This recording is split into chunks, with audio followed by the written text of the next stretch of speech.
그러면 대통령 출마는 어떻게 하게 왜 생각을 하고 계신지? 첫 번째는 세월호 때문에 그런 생각을 했어요. 예. 세월호 때 대처하지 못한 그걸 보고 너무 가슴 아파서 눈물 나셨다고. 그 세월호만 생각하면 우리나라 어른으로서 그때의 그 젊은 애들을 쳐다보면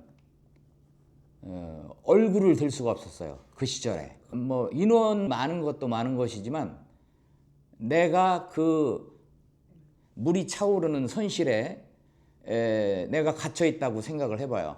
그 시시각각 그 얼마나 고통스럽겠어요. 차라리 총 맞아 죽는 거는 괜찮아도 그것이 세상을 다 산 사람이라면 또 몰라. 아직 꽃 같은 그 나이에 그것도 오히려 어른의 말을 착실하게 듣는 애들이 그때 선장이 뭐라고 명령을 했냐면 니들 움직이지 말아라. 다 이렇게 그 말을 어른의 말을 들었던 애들이 다 죽었어요. 이거는 뭔가 바뀌지 않으면 안 돼요. 이건 너무너무 큰 문제예요. 근데 그때 누가 대통령이었어도 사실은 어려운 상황이었어요. 그거는 인정해요. 그런데 그냥 기울어가는 배를 쳐다보면서 그냥 300몇 명을 죽이는 그러한 참사가 일어날 수가 있는가? 이거는 누가 뭐래도 인간의 무능과 대통령의 무능이 원인이었다고 보는 거죠. 그러니까 물론 어떤 대통령도 그러한 상황에서 적절한 명령을 못 내렸을 것이다. 그렇게 생각할 수도 있어요. 그래서 이제 내가 곰곰이 되짚어 봤어요. 정말 아무것도 할 수 없었을까? 근데 그렇지는 않더라고. 이과적인, 그러니까 이과를 참 열심히 공부한 사람이었다면 무능력하게 아무것도 못하는 그런 상황은 아니었을 것이라는 결론에 이르렀어요. 그래서 이제 그때 그러면 최선은 무엇이었을까? 내 생각에 우리나라 군함은 있으니까 군함 출동시켜서 일렬로 기울어지는 방향의 반대쪽으로 이제 이렇게 이쪽으로 기울어지는 방향으로도 군함 세우고, 그 다음에 이 반대쪽으로도 군함을 쫙 세우고, 그래가지고 이쪽에 난간들이 있을 거 아니에요. 그 밧줄 하나씩 연결해서 이쪽으로 다 연결하고 밧줄 하나씩 다 연결을 해서 기울어지는 속도를 늦췄어야 돼요. 늦추면서 그러면 예를 들어 한 4시간에 천천히 기울었거든요. 그때 4시간에 걸쳐서 기울어질 게 한 8시간 정도 기울어질 것이고, 8시간 정도면 그래도 뭔가 그 사이에 시간이 있으니까 대피를 시킬 시간을 버는 것이고, 이걸 완전히 너무 무거우니까 못 기울어지게 할 수는 없다 치더라도 이 기울어지는 속도는 줄였을 수 있을 거예요. 그렇게 하면 그 다음에 어쩔 수 없이 이제 완전히 딱 기울어진 다음에는 이제 배 바닥이 하늘 보고 있었을 때가 있었어요. 그때는 어쩔 수 없이 군함을 치우고 헬기를 동원해서 그 배에다가 용접공들을 바스켓으로 내려가지고 우리나라 최고의 그 용접사들을 데려다가 뭐 호이스를 용접을 쫙쫙쫙 해가지고 가능한 한 많은 그거를 해놓고, 그 다음에 이제 해상 크레인을 동원을 해서 거기 고리가 이제 생겼으니까 묶을 수 있잖아요. 그러면 고리가 생겨서 해상 크레인 쫙 배치시켜 놓고 고리에 놓으면 이게 이제 가라앉는 속도를 또 줄일 수가 있어요. 이게 완전히 못 가라앉게는 못해도 이 속도를 줄일 수가 있어요. 이게 사람은 언젠가 다 죽잖아요. 다 죽지만 그래도 하루라도 더 살고 싶은 게 사람이잖아요. 마찬가지로 시간을 벌면 방법은 생겨요. 그러니까 그러한 노력들을 했었어야 되는데 아무런 노력을 안 했어요. 뭐 구조한다고 깔짝깔짝 대다가 완전히 기울어지니까 다 도망가고 말았어요. 그래서 이 리더라고 하는 것은 이과를 공부하지 않은 사람한테 리더를 맡기면 이런 일이 생기는구나. 그러니까 문과적인 사고방식을 가지고 리더가 되면 지금 이렇게 자연과학이 발달하고 이런 상황에서는 제대로 된 리더십이 생길 수가 없다. 그렇게 보는 거죠. 그래서 미국의 옛날에는 기업의 리더들이 문과 출신이 꽤 많았어요. 근데 지금은 이과 출신이 훨씬 많아요. 그리고 성공률이 높아요. 지금 당장 미국을 좌지우지하는, 전 세계를 좌지우지하는 엔비디아 젠슨 황도 이과예요. AMD 여자 리사수도 이과예요. 당연히 빌 게이츠도 이과고요. 그래서 우리나라에서도 지금 문과인 이재용과 이과인 최태원을 비교해 보면 극명하게 지금 드러나고 있죠. 그래서 나는 그때까지만 해도 어떻게 생각했냐면 대통령, 국회의원 이런 것들은 뭐 문과들이 하는 거지, 나는 연구만 잘하면 되지, 이렇게 생각을 했죠. 근데 그게 완전히 생각이 바뀐 거예요. 문과한테 리더를 맡기면 안 되는 거구나. 이건 내가 해도 저 사람보다는 잘할 수 있겠구나. 그런 자신감이 생겨서 이제 그때서부터 대통령 출마에 관심을 가졌죠. 그래서 19대 때 대통령 예비후보 박근혜 탄핵될 때 처음 시작했죠. 결국은 그렇게 공학적인 아이디어를 이용해서 그 세월호의 침몰을 막을 수는 있지만 그거를 지시할 수 있는 일단 리더가 없었던 거고, 있었지만 리더십이 부재했던 거잖아요. 그 사건에서. 그 다음에 리더십은 사실 보여지지 않는 그 약간 철학적이고 문과적인 요소가 사실 솔직히 말씀드리면 더 많거든요. 제가 미학을 하고 그래서 그렇지만 어쨌든 그러니까 그런 부분도 사실은, 그러니까 리더십은 보이지 않는 이상학적인 그 마인드잖아요. 그것이 이제 문과생들의 생각이에요. 네. 그래서 결국은 지금은 리더십이라고 하는 것은 확실한 근거와 지식을 가지고 리더를 해야지, 불확실한 애매모호한 그런 철학적인 현란한 수사 또는 그런 애매모호한 논리 가지고 남을 설득할 수가 없어요. 그래서 예를 들면 철학이 자연과학을 뒤쫓아갔다라고 하는 것이 더 맞아요. 그러니까 뉴턴의 만연인력의 법칙이 발견된 이후에 철학이 사조가 막 바뀌죠. 그 데카르트의 이런 것들이 힘을 얻고, 그런데 요즘에 양자역학 쪽으로 가다 보니까 포스트 모더니즘 뭐 이런 것들이 주류가 되고, 어차피 이 우주는 사실은 다 몰라요. 다 알 수도 없고. 그러니까 과학이라고 하는 것은 자기가 아는 것은 안다고 얘기하고, 증거가 나온 것들, 모르는 것은 모른다고 이야기를 해요. 그러니까 아는 부분에서 판단을 하는 거예요.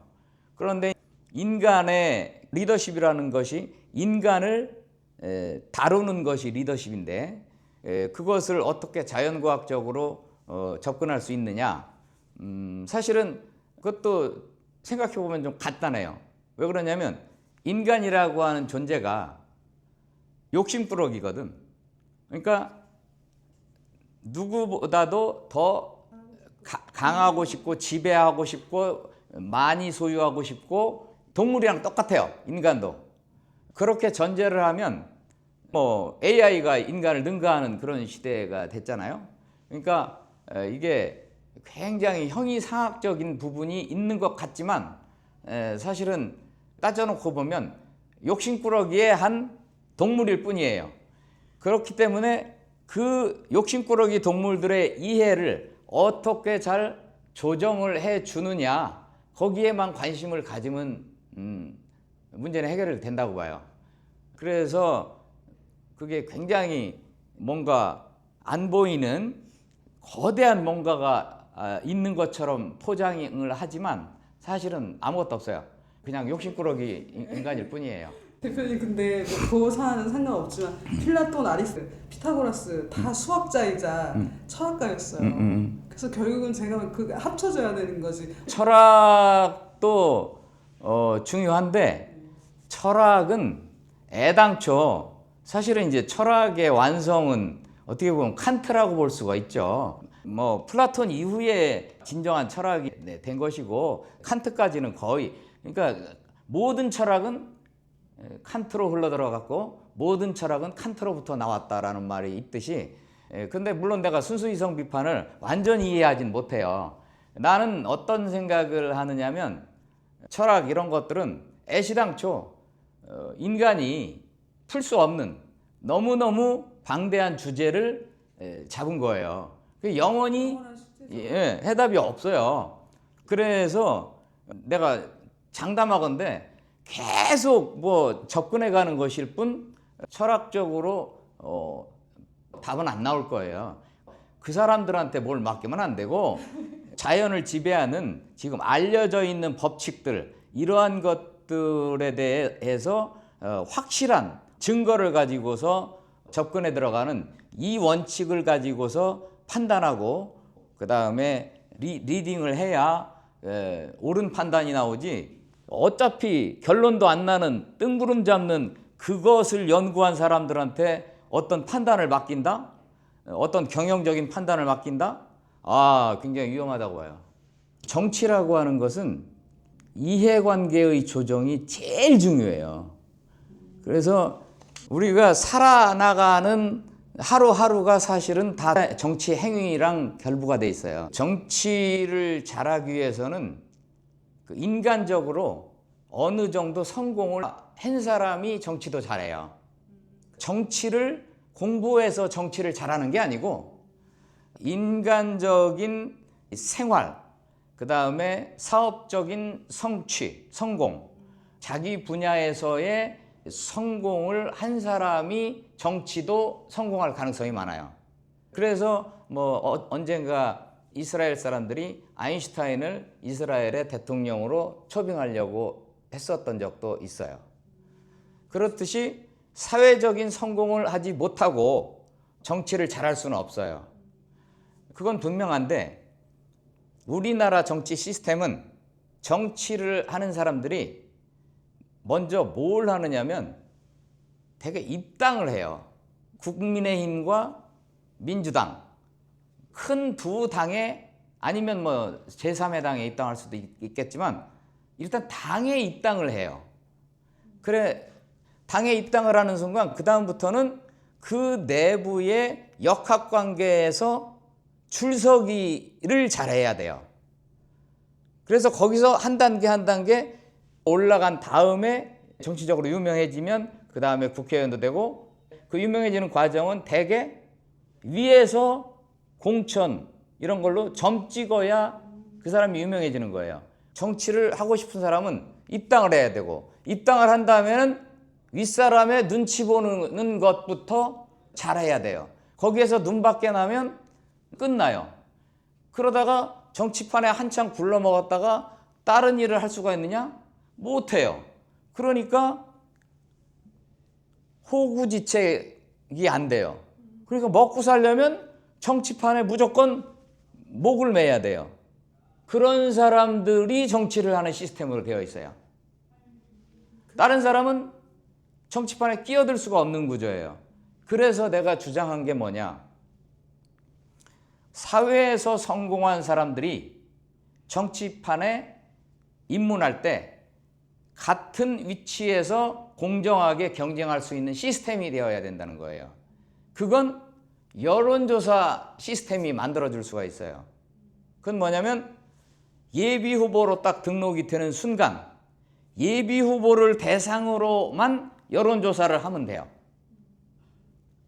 내가 2021년인가 7월 12일 날인가 대통령 예비 후보 등록을 했어요. 그날 7명이 등록을 했어요. 나를 비롯해서 심상정이, 이낙연이 해가지고 7명이 했어요. 그때 안철수, 이재명 이런 사람들은 예비후보 등록도 안 했어요. 예비후보 등록하려면 6천만 원을 내야 돼요. 8개월 전에. 그러면 언론에서는 예비후보 등록한 사람들을 대상으로 7명이니까 이 사람들 중에 누가 대통령감이라고 생각을 하십니까? 이렇게 물어봐야 맞아요.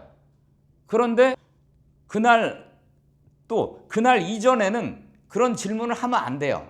누가 대통령, 지금 뭐 수도 없이 누가 대통령감입니까? 이런 질문 이런 거 하면 안 돼요. 그건 불공정한 거예요. 네, 사전선거운동에 해당돼요. 그렇기 때문에 하지 말고 예비후보 등록 그날로부터 그러한 여론조사가 시작이 돼야 되고 예비후보를 대상으로 한 여론조사만 허용이 돼야 돼요. 그런데 이 여론조사를 누가 하느냐면 여론조사기관 또는 언론기관이 하는데 이걸 누가 심사를 하느냐면 중앙선거관리위원회 여론조사심의위원회가 있어요. 대통령이 3명 추천하고 국회가 3명 추천하고 대법원장이 3명 추천하는 9명이 그걸 심사를 해요. 이 선거관리위원회라고 하는 조직이 아주 이상한 조직이에요. 이게 행정부도 아니고 사법부도 아니고 입법부도 아니고 삼권 분립의 예외적인 조직으로 그냥 별동 조직으로 남아 있어가지고 아무런 제한도 받지 않고 그러다 보니까 지 맘대로 해요. 이러한 감독을 제대로 할 능력도 없고 하려고 하는 의지도 없어요. 그냥 월급만 타먹는 사람들이에요. 그러다 보니 지난번에 문제가 없던 여론조사는 문항은 그대로 문제가 없다고 판단을 해버리는 거예요. 그러다 보니까 작년에 한 여론조사 문구를 그대로 오래 쓰고 근데 여기서 이제 여론조사 기관 입장에서는 문구를 좀 바꾸잖아요? 그럼 얘들이 자세히 살펴봐요. 이거 혹시 뭐 이거 불공정한 거 아니야? 그래가지고 이상한 거 써놓으면 얘들은 그건 허락을 하지 않아요. 그래서 너 이런 거 쓰면 안 돼. 공포하면 안 돼. 그리고 막 심지어는 여론조사 기관 그거를 박탈해버려요. 지위를.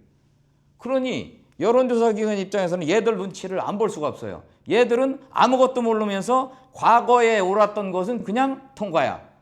과거에 없던 새로운 문항 같은 걸 만들려면 얘들이 불을 켜고 찾아보고 조금이라도 이상한 거 있으면 금지시켜.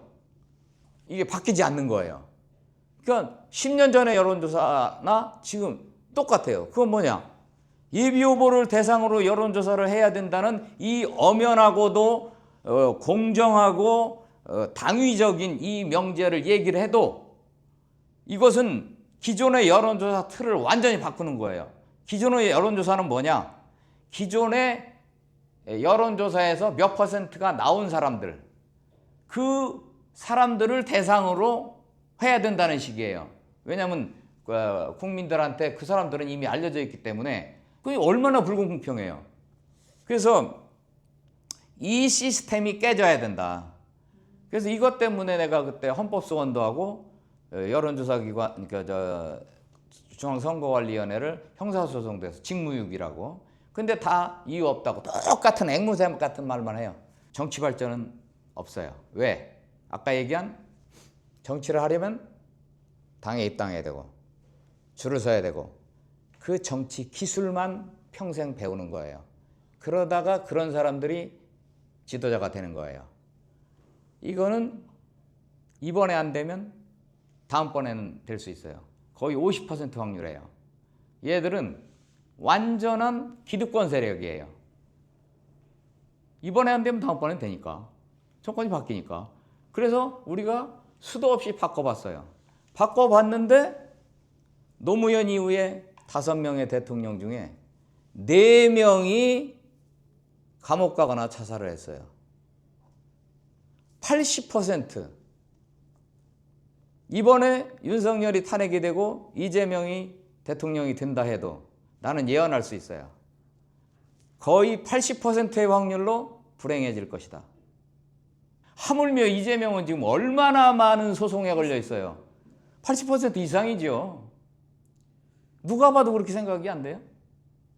바보가 봐도 딱 산수만 할 줄 아는 사람이 봐도 아니 도대체 나라의 5명의 대통령 중에 4명이 감옥 가거나 자살하는 이 상황이 이게 정상적인 상황이에요? 이건 시스템이 잘못된 거지. 이거 고칠 생각 안 해요. 우리 핵무기를 주요 공약으로 내셨잖아요. 그 이유는 뭔지 궁금합니다. 핵무기는 우리가 북한을 상대하기 위해서 가지고 있는 거 아니에요. 사실은. 북한은 저거 언제 무너져도 이상하지 않은 국가예요. 저건 거의 국가라고 할 수가 없어요. 그래서 그나마 지금 북한이 저렇게 버티고 있는 게 우리한테는 굉장히 큰 다행이에요. 만일 북한이 이거 무너지면 우리는 바로 중국하고 상대해야 돼요. 중국하고 상대를 하는 마당에 핵무기 없이 가능해요?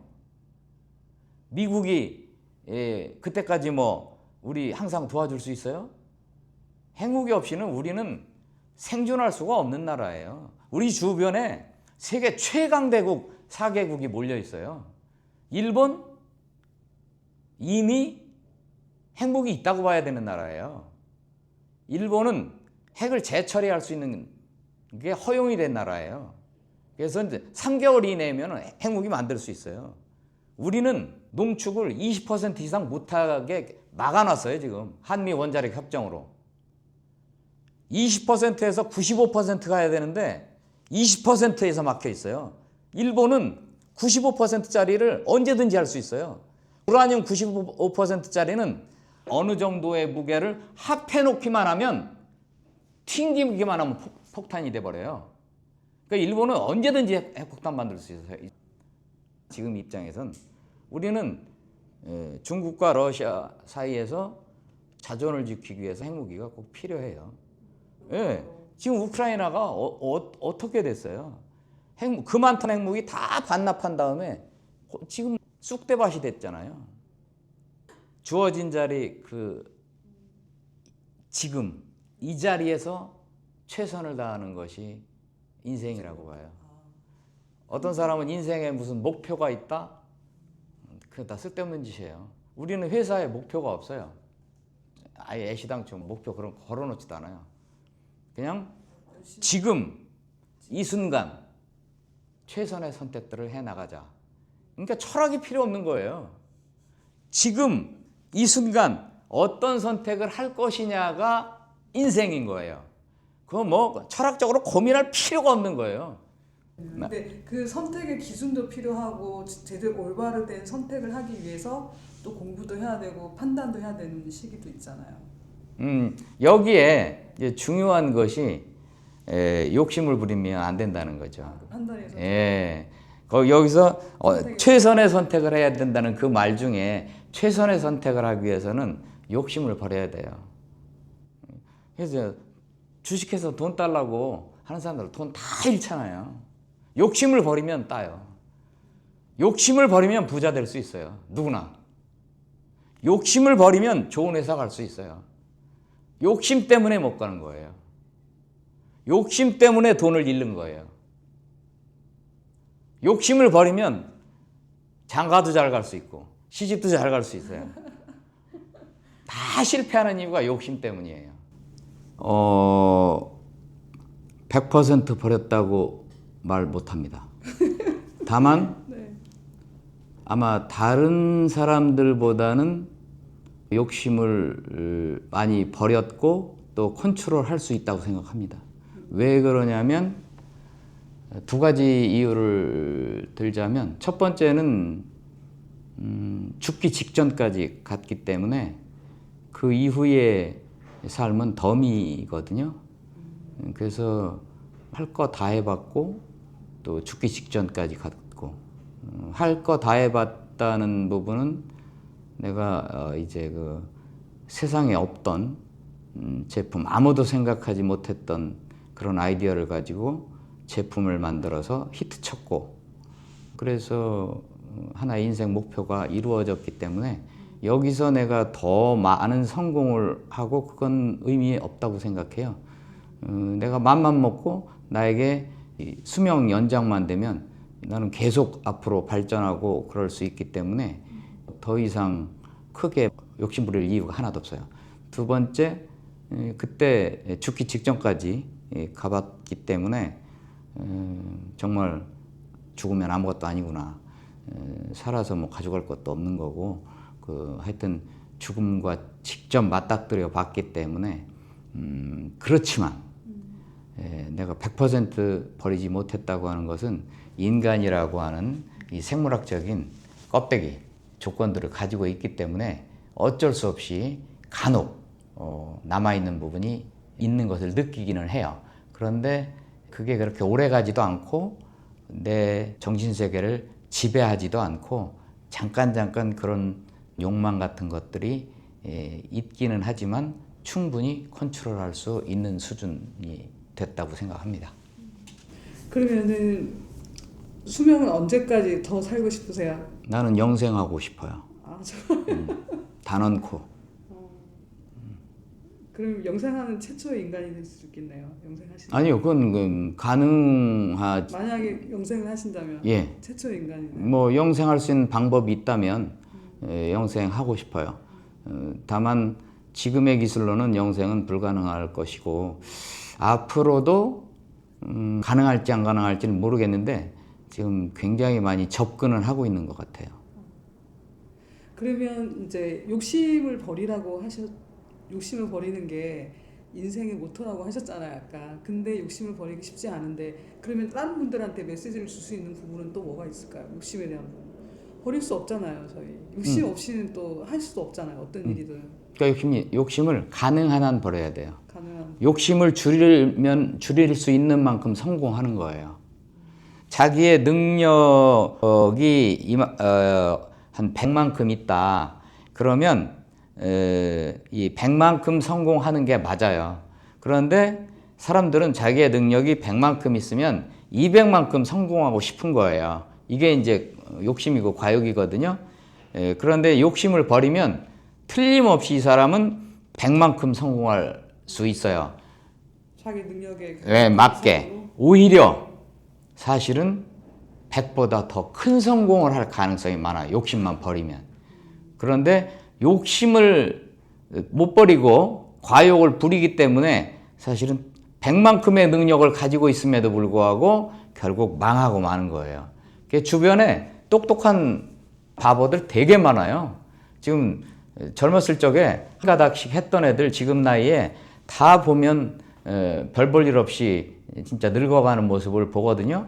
그게 자기가 벌어놓은 돈 다 주식해서 까먹고 뭐 이것저것 투자해다가 까먹고 지금은 생활비도 돈 좀 빌려달라 하는 사람들 너무너무 많아요. 내 주변에. 그래서 대표님은 능력의 몇 프로를 발휘하셨다고 생각하세요? 지금까지. 지금 보면 나는 거의 99% 발휘하고 있다고 봐요. 대통령이 갖춰야 할 덕목은 뭐라고 생각하세요? 그건 똑같다고 봐요. 욕심을 버리고. 욕심을 버리고 그 순간에 항상 최선의 선택을 하는 그것이 중요하다고 봐요. 알겠습니다.